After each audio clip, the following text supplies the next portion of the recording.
It's another beautiful Sunday, so let's talk about lessons I've learned in my 20s so far. This is lesson 8. Some things are not generational curses, they are just parent mistakes you should be strategic enough to avoid. First off, maybe someone might want to ask me if I believe in generational curses, and if I were to answer, I would say yes and no. Yes, because I believe they exist. Then no, because even though they may exist, they are not on my radar. Why? Because I believe in Jesus Christ. So I have been set free from all kinds of curses, bondage, or whatever stronghold we think exists. But I'm not here to debate generational curses. What I want to talk about is this. Sometimes, what we call a curse is simply a repeated pattern one can choose to break. Let me give you a quick example. It was my dad's birthday the other day, and growing up, birthdays were never a big deal in my family. In fact, all celebrations weren't.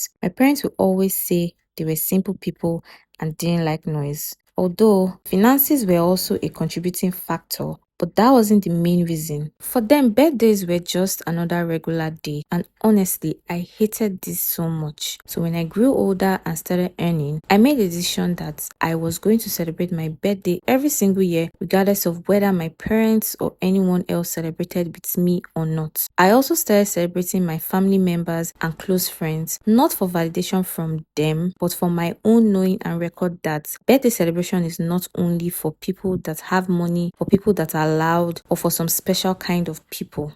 Now, is not celebrating birthdays a generational curse? Of course not. It's just an example of how easy it is to mistake a family pattern for something spiritual, when in reality, it might just be patterns that you should be sensitive and strategic enough to say, I do not want this for myself, and deliberately take actions to prevent it. It could be in health, or in finances, or in behavioral patterns, or even lifestyle patterns in general. So when you notice certain patterns in your family, ask yourself, is this really a curse, or is it just something I can change with better choices? So that's another lesson from the series. Up next is lesson 9. Please like and click the follow button so you don't miss the rest. Cheers, guys.